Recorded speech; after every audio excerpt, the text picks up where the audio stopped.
Good day, everyone. So for today, we're going to talk about investigating the grammatical features of Philippine English by Maria Lourdes S. Bautista. The study of Philippine English as a distinct variety dates from the publication of Theodoro A. Liamzon's landmark study, Standard Filipino English, in 1969. That monograph focused on the phonology of Philippine English and had only a very short section on grammar, which covered only 2 pages of the book, consisting basically of a listing of Philippinisms, English expressions which are neither American nor British, which are acceptable and used in Filipino educated circles and are similar to expression patterns in Tagalog. So, the essential research issue here was to identify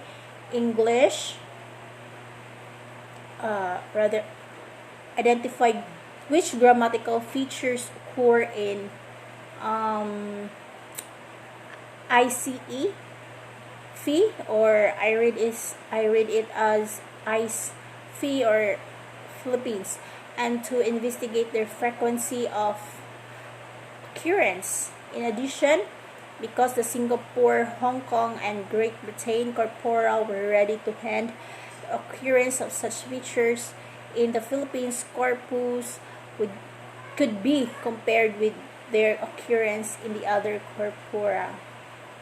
So it is instructive to see how the 3 outer English varieties of Philippine English, Singapore English, and Hong Kong English lined up beside the inner English variety, the British English.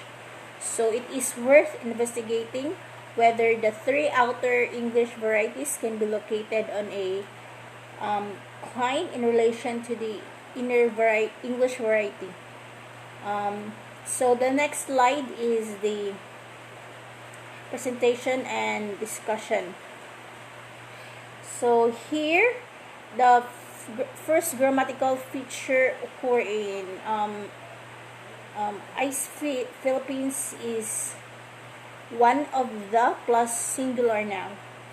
So Gonzalez called attention to part-whole constructions using one of the, where the following noun is not pluralized. So example here is one of the boy instead of one of the boys. Can be followed by a collective noun. Example, one of the elite, one of the crowd, one of the family. And it can also be followed by an adjective superlative degree. Example, one of the injured, one of the finest, one of the least remembered. So, it was fairly easy to search the corpus for instances of this construction. The concordance program of Wordsmith tool was applied to the 1 million word corpus each for the Philippines, Singapore, Hong Kong, and Great Britain. Using the search string one of the, and the program produced the frequencies and tokens for the 4 corpora.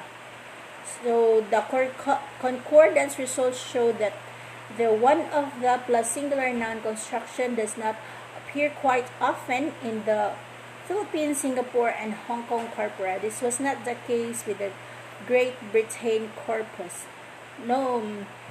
Next is we have the table. So this is the table. So as might be expected, since written material is edited material revised by the writer themselves or by their editors, the construction one of the plus singular noun appeared more often in spoken language than in written. So next is we have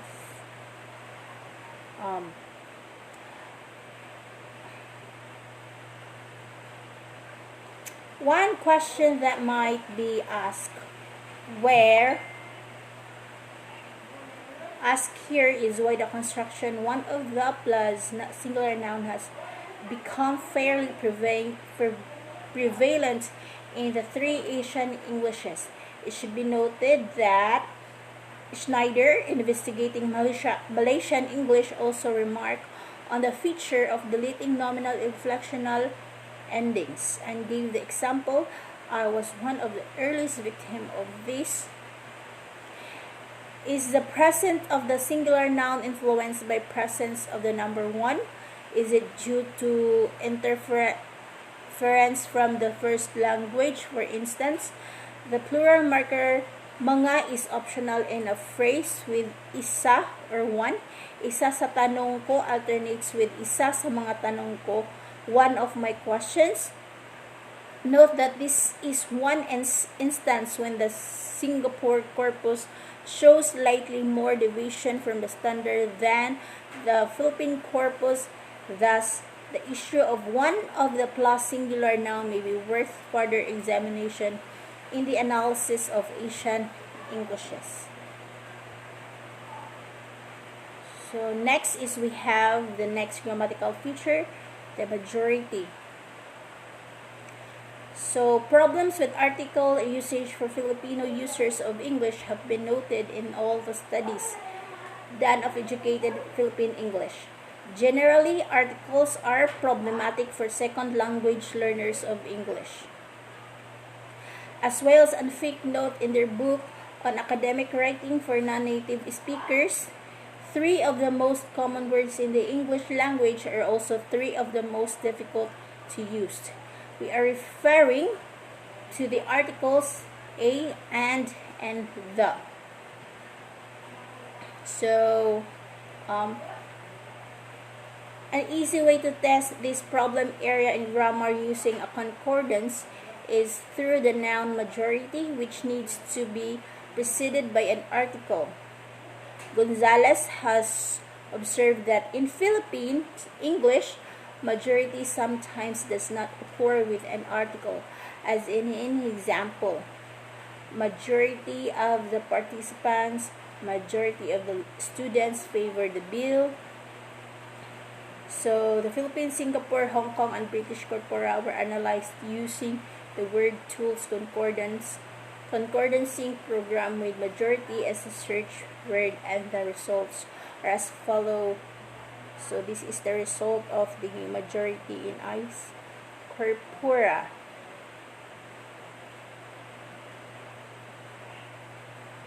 So,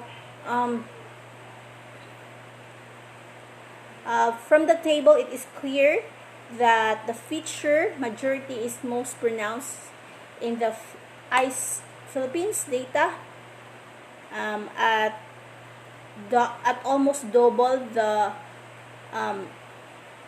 ICE Hong Kong and more than 4 times of ICE Singapore. It is hard to explain why majority is rather widespread in the Philippines. In the Philippine data to speakers of Philippine English is majority equated with many, and therefore an article is not required. Is majority so closely associated with the ready-made phrases majority voting or majority decision or majority opinion in the speaker's mind that they omit the articles when deviation from majority in the speaker's minds that they omit the article when majority is used as a noun. So whatever the reason, this is one instance when a deviation from standard usage is more prevalent in the Philippine data than in the Hong Kong data. So next we have another grammatical feature, such plus singular noun. So another test of article usage can be applied to the construction such plus singular noun. It seems that this construction has not been mentioned in studies of Philippine English, although it has come to the attention of many observers of Philippine English. In standard American or British English, such is followed by the indefinite article a or an when it is used with a count noun such as story, but the article is not needed when the noun following such is a mass noun. So example is such information or a plural count noun.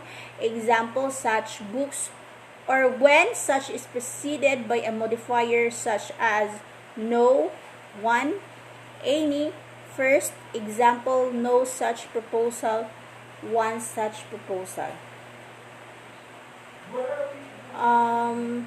There is also the idiomatic expression until such time, which does not use the indefinite article. In Philippine English, however, such plus singular noun occurs with some frequency. Again, the concordancing program of wordsmith tool was used to look at all the instances of such followed by a noun phrase in the Philippines, Singapore, and Hong Kong corpora. So this is the table for such plus noun in Asian corpora. Although the table shows that the Singapore data presented rather few instances of non-standard use, the colloquial Singapore English construction such thing what occurred 3 times in the data. In the Hong Kong data, the construction such kind of plus noun occurred 21 times in the spoken data, coming from 9 speakers. It should be mentioned that such kind did not appear at all in the Singapore or Great Britain data. Noticeable is the fact that in the Hong Kong data, the division sometimes involved the use of a or an before a mass noun. So the indeterminate cases are those where anaphoric preference takes place with such plus noun, referring in meaning and form to a previous utterance. In the written data, this happens most often in the administrative or regulatory text category. An inspection of the British data showed that the distinction between count and mass nouns in the context of such was critical in the use or non-use of an article. Regardless of anaphoric reference is involved in the following excerpt from an administrative text, but status is a mass noun and therefore the effect of anaphora cannot be determined. So, the distinction between count and mass nouns together with their effect on the choice of articles is vexing to many outer English speakers because the rules are so complex. It can only be surmised that in the Philippine context, the appearance of such without an article preceding a singular noun might be the result of applying a simplification rule. Something along the lines of use such without an article in all instances. Since after all, that is the rule for such plus plural noun, such plus mass noun, such preceded by no, one, any, and formulas like until such time. In the Hong Kong context, where an article sometimes appears before a mass noun and article before a singular count noun, the division in use might be the result of imperfect learning and inadequate exposure to reference varieties of English. So next we have the assure plus indirect object. So among the syntactic features of Philippine English, made mention of the omission of unnecessary components, citing as an example assure with an indirect object. As Quirk point out that the verb assure requires an indirect object followed by a that cause direct object. However, there are instances in the Asian corpora where assure is used in a different way. So we have here the table of assure in ICE corpora. Then next is the non-standard use of assure, where the indirect object has been omitted, can be exemplified in the following items from the 3 corpora, again with one instance each from the spoken and the written data where available. So these are the examples below. Next. So it appears that in British English, assure can appear though very infrequently, with a non-phrase direct object, a type of construction not mentioned in the Collins-Coville dictionary. But that dictionary presents ensure as a superordinate term for assure and guarantee a synonym for assure, and both those words appear with a simple direct object. The use of assure with an indirect object in the Philippines data may be the result of simplification process abetted by the fact that in Philippine languages, noun phrases can be dropped optionally, since the indirect object can be determined from the context and occasionally seems redundant. That might be the explanation for the inclination to drop it. So next is we have the grammatical feature, wherein the use of wherein in Philippine English casual conversation was remarked on by visiting linguist Peter Lewinberg, and the researcher used the wordsmith tool to check on its frequency in the Asian and British corpora. So this is the table. Oh, I'm sorry. The one must be lined up here in the occurrence of wherein. I'm sorry, I made a mistake. So next is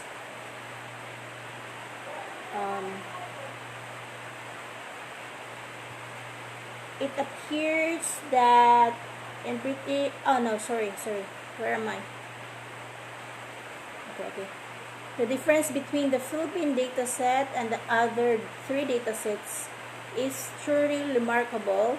The canonical use of wherein is given by Collins-Coville dictionary, which labels wherein as a formal and old-fashioned word. It is a relative pronoun that means in which place. Example, the pink box wherein she kept her wolves, and which part of or respect. Example, wherein lay her greatest. Clearly, wherein is used in both speech and writing, in dialogic and monologic speech, in informal and formal text categories, because the use of wherein in ICE Philippines departed so radically from its appearance in ICE Singapore and in ICE Hong Kong. It was decided to look at another Asian corpus that was available in ICE, the ICE India corpus. So the researcher she made another comparison between the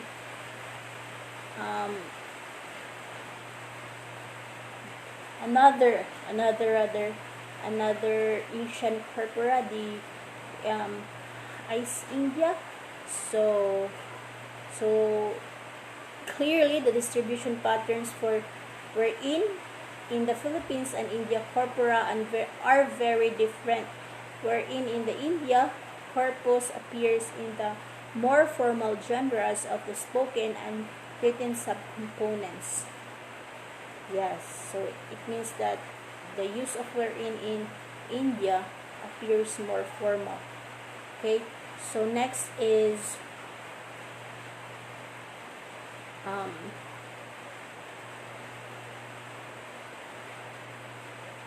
it appears that in many instances wherein is used as an equivalent to where or where, on which, by which, through which in standard British or American English. Also, where or when could very easily have taken the place of wherein and would have made the text sound less formal. But wherein also corresponds to in which, by which, through which, etc. in other varieties of English when where is inappropriate and the speaker writer would need to choose the right preposition before which. And in ICE Philippines includes numerous instances of code switching, especially in the more informal text categories such as conversations and broadcast discussions and interviews. The data were searched for those occurrence of na as a relativizer to substantiate the claim above that wherein might serve the same function as na. The use of wherein also fits into the tendency of Filipinos to be relatively stylistic in English, to use what Gonzales calls classroom English for almost all situations. Many middle-class Filipinos are conversant in English for what Joes calls the consultative and formal styles, but not for the more casual styles. For casual styles, Tagalog English code switching or the speaker's first language vernacular is used. This line of inquiry, which possesses some influence from Philippine language, might well be pursued in future studies of features of Philippine English. So in conclusion, using the Wordsmith Tools Concordancing Program on the ICE Philippine corpus, the researcher investigated the occurrence and frequency of a collection of disparate grammatical elements. These elements were chosen because they had caught the attention of researchers and observers of Philippine English and could be easily studied using Wordsmith tools.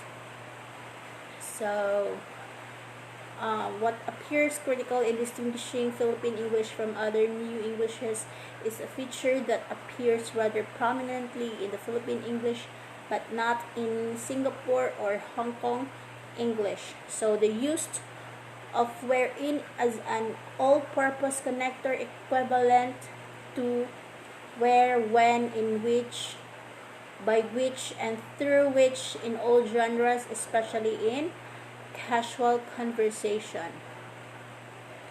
So the use of majority was not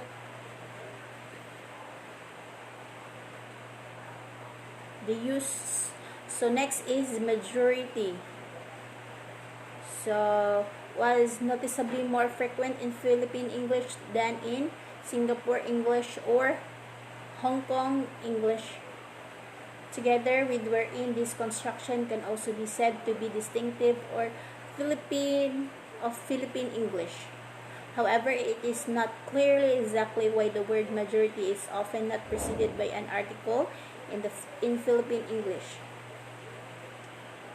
So one of the plus singular noun, such plus singular noun, assure plus indirect object in ICE HK, ICE Philippines, and ICE Singapore showed a distribution at present or only minimally present in ICE Great Britain. For these features, ICE Hong Kong generally showed more instances of occurrence than ICE Philippines and ICE Sin. So next, the construction such plus singular noun and the verb assure showed common uses in Asian corpora but not typically found in ICE Great Britain. So from a comparison of such grammatical features in the Asian corpora with their occurrence in ICE Great Britain, it does appear that the percentage for ICE Singapore are lowest and therefore come closest to the percentage for ICE Great Britain. The percentage for ICE Hong Kong are highest, while the result for ICE Philippines fall between those for ICE Singapore and ICE HK. This may support the inference that among Asian Englishes, the features of Singaporean English may approximate more closely to norms of the inner circle as represented by ICE Great Britain. So, compared to those of other Asian Englishes such as Philippines and Hong Kong Englishes. So, that ends my report. By the way, guys, I just read the ICE as ice, so I can say it fluently than to say ICE, which is a little bit tiring. So that would be all. Thank you for listening, and bye.